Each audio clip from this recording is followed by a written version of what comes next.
Hello. तो आज हम पढ़ने वाले हैं क्लास 10th का 14वां चैप्टर। ठीक है। तो इसमें जो पहला है वो है माध्य। ठीक है, मीन। इसकी 3 विधियाँ होती हैं। ठीक है, एक प्रत्यक्ष विधि, एक कल्पित माध्य विधि, पग विचलन विधि, यानी कि डायरेक्ट मेथड होता है एक। ठीक है, दूसरा शॉर्टकट मेथड है। ठीक है, तो हम इस 14वें चैप्टर में इनके बारे में पढ़ेंगे। तो अब आपने 9th में पढ़ा है, इससे पहली क्लास में जो मीन का जो फॉर्मूला होता है माध्य का, वो होता है कुल पदों का योग बटे कुल पदों की संख्या।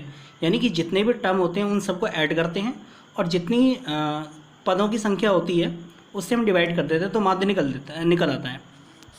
जैसे एक एग्जांपल ले रहे हैं, हमें ये जो पद हैं इनका हमें मीन निकालना है, माध्य निकालना है। ठीक है, तो देखो माध्य निकालने के लिए हम क्या करते हैं, सभी को हम जोड़ेंगे। ये ना कुल पदों का योग, यानी कि 6 + 7 + 8 + 5 + 4 + 12 अपॉन में कितना है आपका, जितने पद हैं 1 2 3 4 5 6 अपॉन में 6 हो गया। ठीक है, अब जोड़ देते हैं 6 7 13 8 21 5 26 4 30 और 12 42 अपॉन कितना 6 से डिवाइड कर दिया, 6 7 42। ये तो एक छोटा सा सवाल हो गया, इससे पहले हमने क्लास में पढ़ा है। एक हम एग्जांपल लेते हैं और ये बहुत ही इंपॉर्टेंट भी है। x1 x2 x3 ... xn का हमें माध्य निकालना है। ठीक है, तो देखो अभी हमने माध्य के बारे में पढ़ा था कि भाई सबसे पहले हम क्या करेंगे, इन सबको जोड़ेंगे। x1 + x2 + x3 ... xn और अपॉन में क्या लिखेंगे, जितने पद होंगे। और यहाँ पे 1 2 3 पता नहीं कितने पद हैं, यानी कि n पद हैं। टोटल पद कितने हैं, n। अब इसमें जो माध्य है उसको हम x बार से भी रिप्रेजेंट करते हैं। ठीक है, ठीक है, तो इसमें कैसे किया हमने, सभी को जोड़ा x1 + x2 + x3 ... xn, क्योंकि हमें इसका माध्य निकालना था। ठीक है, और कितने पदों की संख्या कितनी है आपकी, n है। ठीक है, अब ये आंसर भी ठीक है, ये उत्तराखंड बोर्ड के एग्जाम में भी आ चुका है।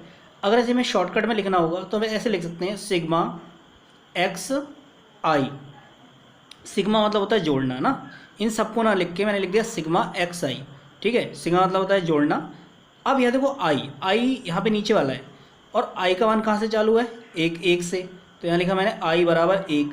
और कहाँ तक है, n तक है, तो लिख दिया n, और बटे में कितना लिख दिया आपका, n। तो ये आपका हो गया माध्य।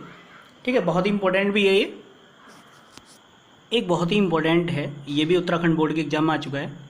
देखो x1 x2 x3 ... xn की जो संगत बारंबारताएं हैं वो f1 f2 f3 ... fn है। तो हमें इसका मीन निकालना है, माध्य निकालना है। तो देखो इसका मीन या माध्य निकालने के लिए हम क्या करेंगे, इनकी गुणा करेंगे। ये f1 की x1 से, ठीक है, f1 x1 ऐसी इन दोनों की गुणा करेंगे और जोड़ते रहेंगे f2 + x2। ठीक है, फिर f3 की हम x3 से करेंगे, f3 x3। ठीक है, फिर ... fn की गुणा हम किससे करेंगे, xn से। ठीक है, fn और xn, और अपॉन में देखो इसके लिए अपॉन में हम क्या करेंगे, ये जो इसकी बारंबारताएं हैं इन सबको हम क्या करेंगे, जोड़ते जाएंगे। f1 + f2 + f3। ठीक है, फिर ... fn। ठीक है, अब इसमें देखो क्या होगा, अगर हमें इसे शॉर्टकट में लिखना हो, आपको पता ही है माध्य को हम जो मीन से x बार से रिप्रेजेंट करते हैं, तो इस इतना पूरा ना लिख के हम इसे ऐसे लिख दें, सिग्मा, आई बताया था क्या लिखेंगे, आई।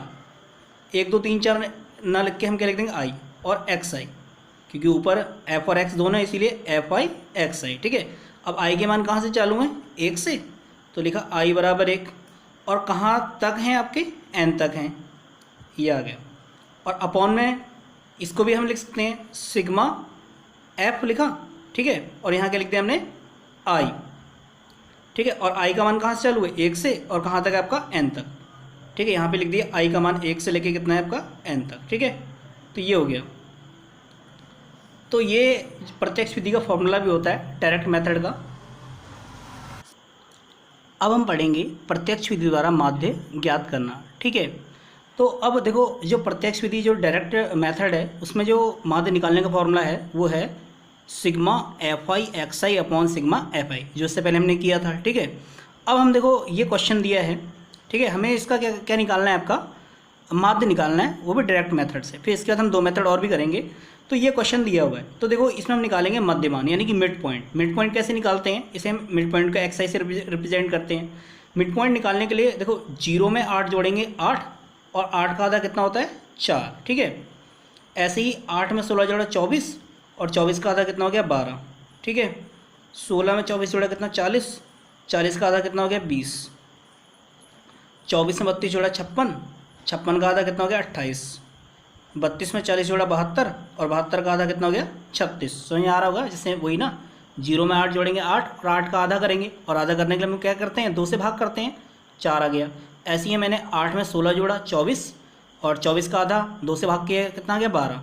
ठीक है, मतलब वही जोड़ के आधा कर देना है। ठीक है, अब यहाँ पे हम निकालेंगे एफ आई इंटू एक्स आई, यानी कि इन दोनों की गुणा करेंगे। 7 चौक 28 हो गया।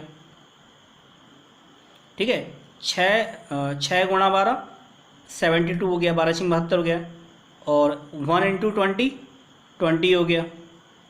ठीक है, 4 गुणा 28 कितना हो गया 112 हो गया, और 12 गुणा 36, ठीक है, 12 छिंग 72, और 12 तियाँ 36, और 7 कितना हो गया 43, 432। ठीक है, ठीक है, इन दोनों की गुणा करके लिख दिया, इन दोनों की गुणा करके लिख दिया। ठीक है, वही 12 गुणा 36 432।